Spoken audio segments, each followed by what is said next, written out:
Sejak bulan Oktober 2021, lonjakan penumpang di Bandara Supadio pun mengalami kenaikan, yakni 117.000 penumpang. Sebelumnya, penumpang bandara sempat mengalami penurunan akibat pandemi COVID-19 pada bulan Juli 2021 lalu, yakni hanya sekitar 30.000 penumpang baik pulang dan pergi. Lonjakan diprediksi terus merangkak naik, terlebih menjelang perayaan Natal dan Tahun Baru. Pandemi COVID-19 hampir menghantam semua bidang. Satu di antaranya ialah bidang transportasi, mengingat larangan berpergian oleh pemerintah. Hal ini juga berdampak di Bandara Internasional Supadio Pontianak. Sepanjang 2021, terkait penerapan PPKM pada bulan Juni, jumlah penumpang hanya 100.000 orang, dan semakin menurun pada bulan Juli, yakni hanya 30.000 orang dalam satu bulan.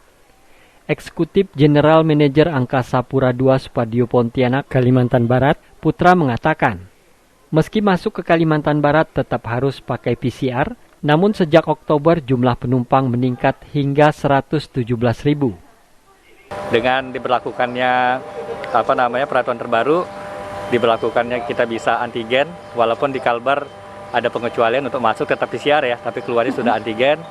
Di traffic di bulan Oktober, alhamdulillah kita meningkat sampai dengan 117.000 penumpang ya.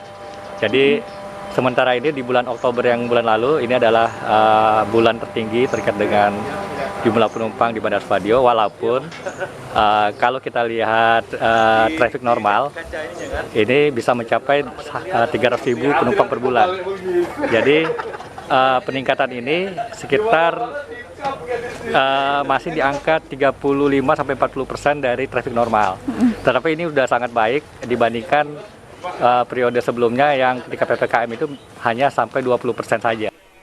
Tren kenaikan jumlah penumpang di Bandara Internasional Supadio Pontianak diprediksi akan terus naik mengingat jelang perayaan Natal dan Tahun Baru. Untuk menghadapi lonjakan penumpang di Bandara Internasional Supadio, pihak bandara akan mendirikan posko Nataru yang bekerja sama dengan stakeholder terkait. Dari Kalimantan Barat, Faisal Abu Bakar, iNews melaporkan. Cakupan vaksinasi COVID-19 di Kabupaten Ketapang baru mencapai 34%. Kondisi geografis dan luas wilayah disinyalir menjadi kendala dalam mencapai target sasaran. Berdasarkan data Dinas Kesehatan Kabupaten Ketapang, cakupan vaksinasi COVID-19 masih berada di bawah rata-rata cakupan nasional. Hingga pertengahan November ini, rata-rata cakupan vaksinasi COVID-19 baru mencapai 34%. Kepala Dinas Kesehatan Kabupaten Ketapang, Rustami, memaparkan, vaksin dosis pertama sudah mencapai 42%, sementara vaksin dosis 2 baru mencapai 29%. Cakupan vaksinasi COVID-19 di Ketapang dinilai masih rendah jika dibandingkan dengan target nasional yang mematok angka 70% di akhir tahun. Vaksinasi kita, vaksinasi COVID-19 pada saat ini sudah mencapai, kalau vaksinasi pertamanya sudah 42%. Vaksinasi keduanya sekitar 32%. Jadi, salah ding, sekitar 29%. Jadi, yang keduanya. Jadi, kita itu sekitar 33-34% kalau 1 dan 2 itu digabungkan. Jadi, harapan kita pada akhir tahun 2021 ini, akhir Desember, kita sudah mencapai 70%.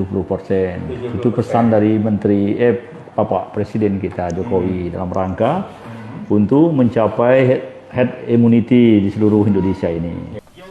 Selain jumlah sasaran yang cukup banyak, kondisi geografis dan luas wilayah menjadi salah satu kendala dalam mencapai target.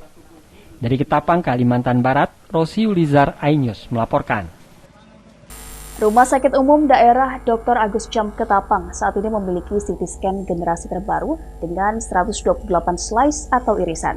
CT scan tersebut mampu mendiagnosa gambaran penyakit yang diderita pasien lebih akurat dan baik. Direktur Rumah Sakit Umum Daerah Dr. Agus Jam Ketapang, Dr. Peria Kowira mengatakan, CT scan ini termasuk canggih dengan 128 slice atau irisan. CT scan generasi terbaru ini mampu mendiagnosa penyakit dengan cepat dan tepat dengan waktu yang singkat. Dr. Peria Kowira juga mengatakan, CT scan generasi baru ini dapat mendeteksi hampir semua penyakit, seperti stroke, kecelakaan, trauma, dan lainnya. Alat ini alat CT scan yang termasuk canggih sebanyak 128 slide untuk supaya mempertegak diagnosa cepat tepat. Banyak, hampir semuanya bisa untuk stroke, kecelakaan, trauma, dan sebagainya. Dengan contoh kasus stroke, sebelum adanya CT scan ini, rumah sakit tidak bisa mendiagnosa secara tepat apakah itu pendarahan atau bukan. Dengan adanya CT scan ini, penyakit stroke dapat dideteksi dengan akurat sehingga penanganan pasien bisa lebih cepat. Dari Ketapang, Kalimantan Barat, Rosi Ulizar, iNews melaporkan.